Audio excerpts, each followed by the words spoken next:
پر رخصت ہو، لیکن دو حقوق اس کے باقی رہیں گے. میرا حق تو معاف ہو گیا، دو حقوق معافی ان کو کرنی پڑے گی.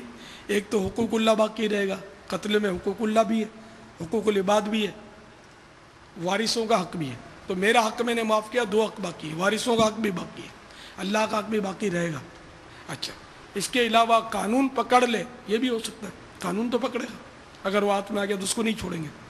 ہاں، اپنے سائیں بھائیوں کو، اپنے حریصوں کو کبھی کبھی کہتا ہوں کہ اگر کوئی فائر نہ کرے، مجھ پر حملہ نہ کرے، روکو، اگر کامیاب ہو جائے تو راستہ دے دو، اب نہیں پکڑو اس کو، جانے دو. کیا وہ کر چکا، میں زندہ ہو نہیں سکتا، میرے کو اگر شہید کر دیا تو.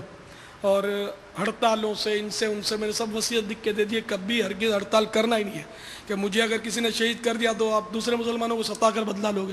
قاتل تو نکل گیا نا. اب اس کی دکان جل رہی ہے، اس کی بس جل رہی ہے، اس کے اوپر پتھرا ہو رہا ہے، اس کو گولی لگ رہی ہے، وہ زخمی ہو کر گر رہا ہے، اور نہ جانے کتنی جانیں پھر چلی جاتی ہیں ہڑتالوں میں. تو میرے ساتھ ایسا ہوگا تو شاید بعض سیاسی پارٹیاں اس کا غلط ہو سکتا فائدہ اٹھائیں، یہ ہوتا ہے ایسا. تو جو لوگ نہیں ہیں وہ اس میں پھر یا جذبات میں ہو سکتا ہے، جو ہے وہ بھی بعض آ جائیں کہ ہم نہیں چھوڑیں گے. کیا نہیں چھوڑو گے؟ قاتل تو نکل گیا، کس کو نہیں چھوڑو گے؟ اس دیوار کو نہیں چھوڑو گے؟ اس غریب جو روزنداری کماتا ہے بیچارہ، روز کماتا ہے، روز کھاتا ہے، اس کا کاروبار بند کروا دو گے؟ وہ بیچارہ قرض دار، قرضوں کے بار تلے دبا پڑا ہے، رات دن محنت کر کے قرضے ادا کر رہا ہے، اس کی دکان بند کروا دو گے اور سامنے لوٹ لو گے؟ یا لوٹنے کا موقع دو گے؟ آپ نہیں لوٹو گے، آپ ہڑتال کرو گے تو کوئی لوٹ جائے گا آ کر. تو اس طرح کی کوئی بھی قدم اٹھانا ہے نہ اٹھانے دینا ہے. سیاسی پارٹی کے بھی جو محبین سن رہے ہو تو وہ بھی اس بات کو نوٹ کر لیں کہ میری حمایت میں، میری ہمدردی میں کسی قسم کا مطلب ہنگامہ کرنے کی یا مطالبہ کرنے، یہ قاتل کو پکڑو اور اتنے دن میں پکڑو، اتنے دن پکڑو، کسی کام کی آپ کو کوئی ڈیڑھ ہوشیاری کرنے کی ضرورت نہیں ہے. اللہ تعالیٰ مجھے اپنی رحمت میں لے لے، اپنی آغوش رحمت میں لے لے. میں اپنی موت کے ذریعے بھی امت کی خیر خواہی کر کے جانا چاہتا ہوں. اور اول تو مجھے مرنا ہے مدینے میں. ہاں، یہ بتا دوں، میری خواہش ہے کہ میں مدینے میں آقا کے جلووں میں شہادت کی موت پاؤں، جنت البقیع میں سو جاؤں. مجھے ہریال گنبد کے تلے قدموں میں موت آئے، مجھے ہریال گنبد کے تلے قدموں میں موت آئے. آقا مجھے ہریال گنبد کے تلے قدموں میں موت آئے، سلامت لے کے جاؤں دین و ایمان یا رسول اللہ.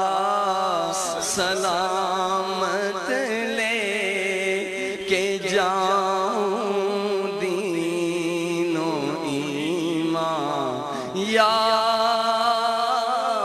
رسول اللہ. ابھی ایک سوال ہوا تھا کہ کسی کے ماں باپ انتقال کر گئے ہوں تو اب ان کے ساتھ کس طرح احسان کرے. تو اس سلسلے میں ایک حدیث شریف بحر شریعت کے صفحہ 198 16ویں حصے میں لکھی ہوئی ہے. بنی سلمہ کے ایک شخص کا بارگاہ رسالت میں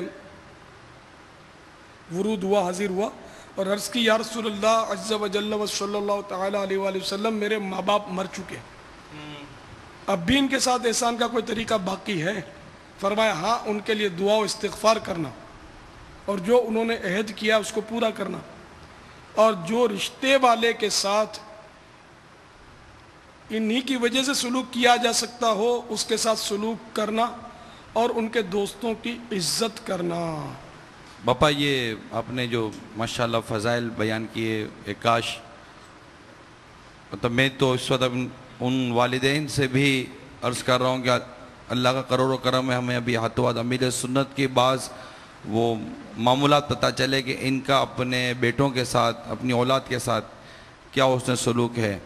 اور کس طرح جیسے ابھی آپ نے کچھ چند دنوں پہلے مذاکرے میں میرے سے فرمایا کہ چونکہ میں نے بیٹے کا نام ایک کا نام محمد ہو ایک کا نام احمد رکھا ہے، آج تک مجھے یاد نہیں ہے کہ میں نے اپنے بیٹوں کی طرف پاؤں کیے ہوں.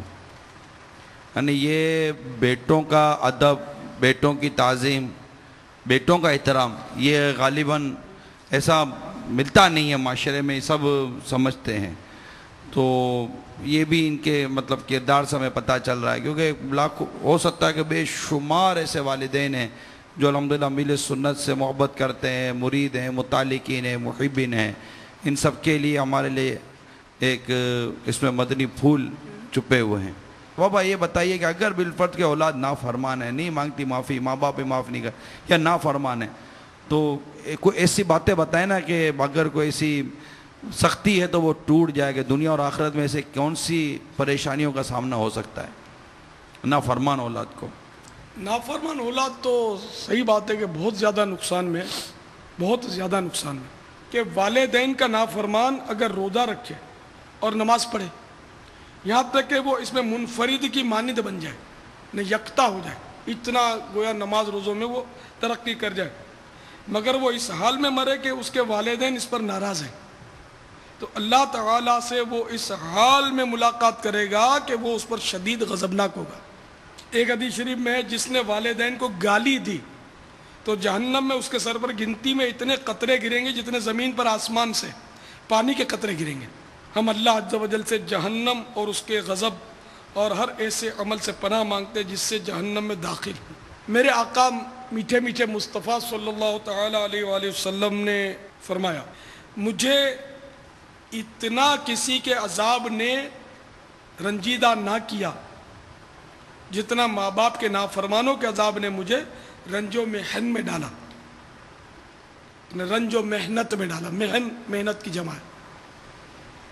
میں جنت میں تھا، وہاں میں مار اور عذاب سے ان کی چیخوں کی آواز سن رہا تھا. میں نے ان کے رونے کی آواز سنی، میرا دل ان پر شفقت سے بھر آیا اور میں نے عرش کے نیچے سجدہ کیا اور اس جگہ ان کی شفاعت کی. اللہ رب العزت نے فرمایا، اے محمد صلی اللہ علیہ وسلم، آپ اپنے سر کو اٹھائیے، میں ماں باپ کے نافرمان کو جہنم سے اس وقت تک نہ نکالوں گا جب تک کہ ان سے ان کے ماں باپ راضی نہ ہو جائیں. اس کے بعد میں اپنی جگہ واپس آ گیا اور ان سے بے پرواہ ہو گیا. جب واپس آیا تو میں نے ان کی چیخ و پکار اور ان کا رونا سنا، تو دوبارہ عرش کے نیچے جا کر میں نے سجدہ کیا. اللہ عز و جل نے فرمایا، اے محمد صلی اللہ علیہ وسلم، آپ اپنا سر اٹھائیے اور جو آپ مانگیں گے میں آپ کو عطا فرماؤں گا، لیکن ماں باپ کے نافرمان کے سوا، کیونکہ وہ جہنم سے نہ نکلیں گے جب تک ان کے ماں باپ راضی نہ ہو جائیں. پھر میں اپنی جگہ آ گیا اور میں نے ان کو بھلا دیا. اس کے بعد میں نے پھر ان کی آہوزاری اور رونا سنا تو میں نے عرض کی، اے اللہ،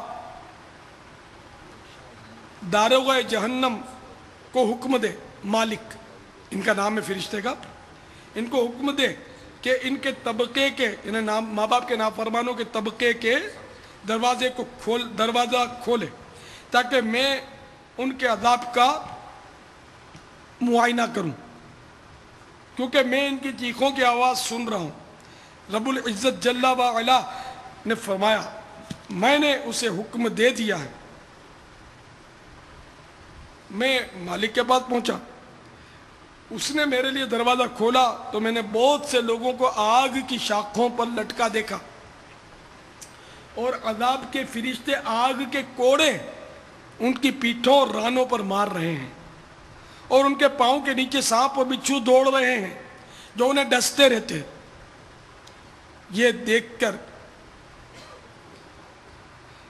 ان کی شفقت میں میں رونے لگا اور میں نے تیسری بار عرش کے نیچے پہنچ کر سجدہ کیا اور رب العزت نے فرمایا، ان کا نکلنا بغیر والدین کی رضامندی کے نہیں ہے. اس وقت میں نے عرض کی، اے رب، ان کے ماں باپ کہاں ہیں؟ اللہ تعالیٰ نے فرمایا، جنت میں اپنی منزلوں میں، اور ان میں سے کچھ لوگ اعراف میں.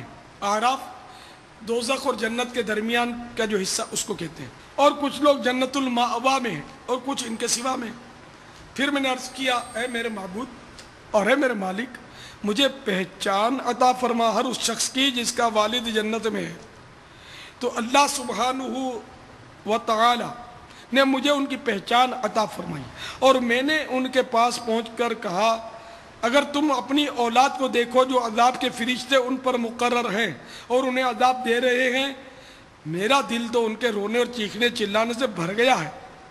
یہ سن کر ان کے آبا یعنی باپوں نے وہ بیان کیا جو دنیا میں ان کی اولاد سے ان پر گزرا تھا، اور ان کی ماؤں میں سے ایک نے تو یہ کہا کہ یا رسول اللہ ان کو عذاب میں ہی رہنے دیجئے صلی اللہ علیہ وسلم۔